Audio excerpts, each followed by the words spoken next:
That's it. But that's it. God gives us a gift, and if we don't use it, it just rots away.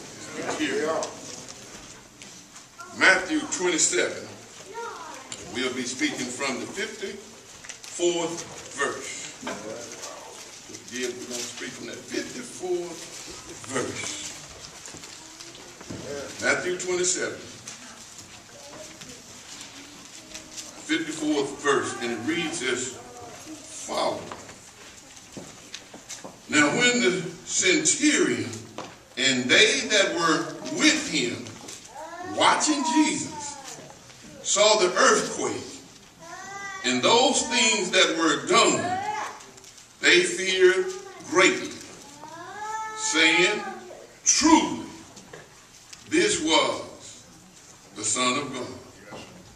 Now when the centurion and they that were with him watching Jesus saw the earthquake and those things that were done, they feared greatly, saying, truly, this was the Son of God. And for a few moments, let us talk about the final analysis. All right. The final analysis are my personal conclusion. Subtopic, my personal conclusion. The final analysis. As we travel through this land, mind you now, which a land which is not our home. Yeah. Let me say that again. Yes, this is not our home. Right. Saved or unsaved. This is not your permanent home. Yes. This is just a temporary place of abode. Yes, Lord. And all of us, I don't care what condition, state you may be in this moment, all of us are going to leave this place. Yes, sir. Yes, sir. Yes, Lord. And so, understanding that we are just traveling through this land, we experience and encounter situations whereby we try to make sense of some of our experiences by analyzing our events. There are certain times in our life when things occur that we sit down and try to reason why. Yeah. We put it in perspective, and in the end, we still don't come up with the proper answer. Yeah. We try to analyze it, and let me see, what do we mean by analyze? To separate into parts. Take this part and that part of our life, and that part and this part.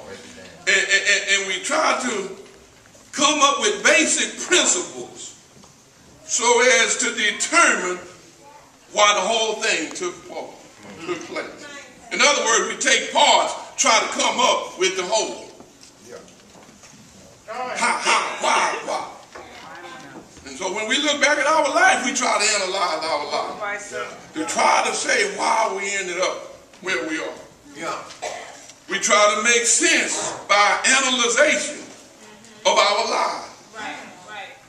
And you look back, if I had not done this over here, I may not be in this place over here. Right. And then as you analyze, you say, but if I had not done this, I wouldn't be here. Right. That's right. Yeah. We try to make sense of certain events in our life by breaking it into parts. We can see the good, the bad, and in the final analysis, we have to accept whatever came about. So often in analyzing, when we really become true to ourselves, and we analyze our life, when we look back, we don't have anybody to blame but ourselves. Right. Come on now, Pastor. I look back at my life, and I share with my wife. I had all kinds of opportunities, young people.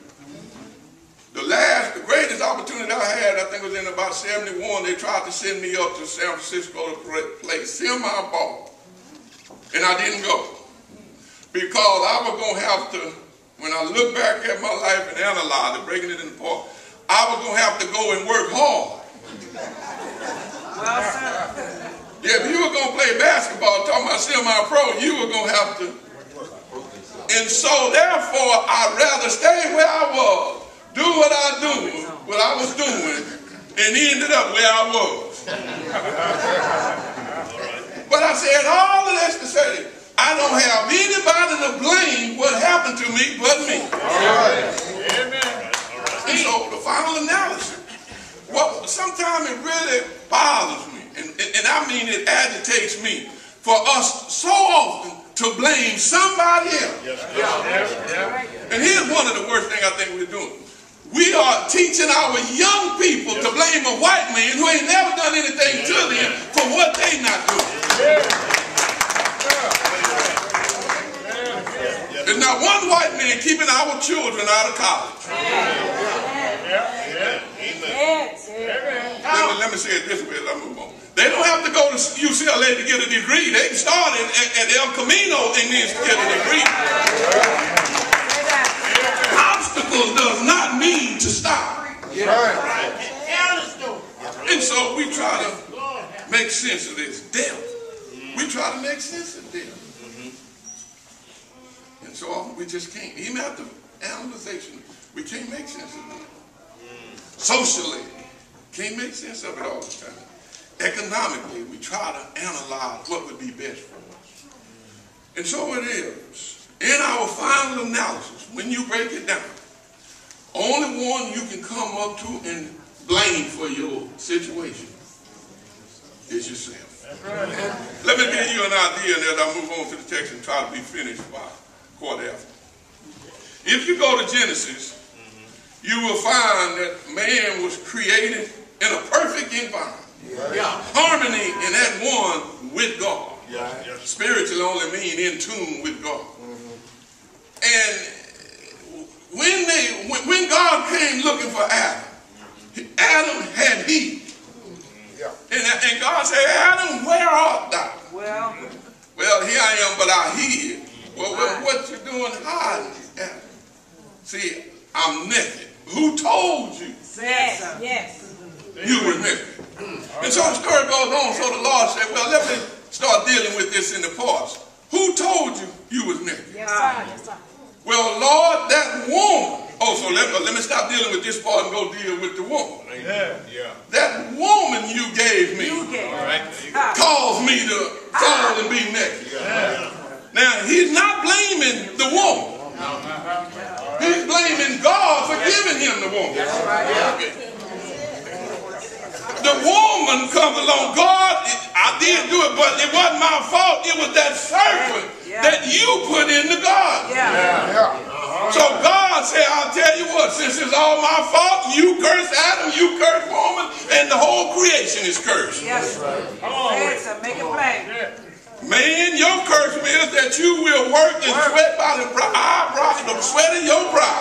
Woman, you will be cursed every time you have a baby. It'll remind you of what he's done. And nation, the earth, it will no longer give its fruit free. All right. In the final analysis, you got to pay. Yes, sir. Everywhere. So God said, you want me to make the final analysis? Or you want to judge for yourself? So in our text, we find the experience whereby a man, a centurion, looks at the events of the day and shares with us his analysis. His final parts in the analysis as he looked at the events that took place on that Friday evening. And it's 3 parts he looked at, 3 final parts in that 54th verse. He said, I'm going to come up with my final analysis from these 3 parts. An awesome demonstration, an alluring dismay, and thirdly, an assuring deduction. Awesome demonstration, alarming dismay, assuring deduction.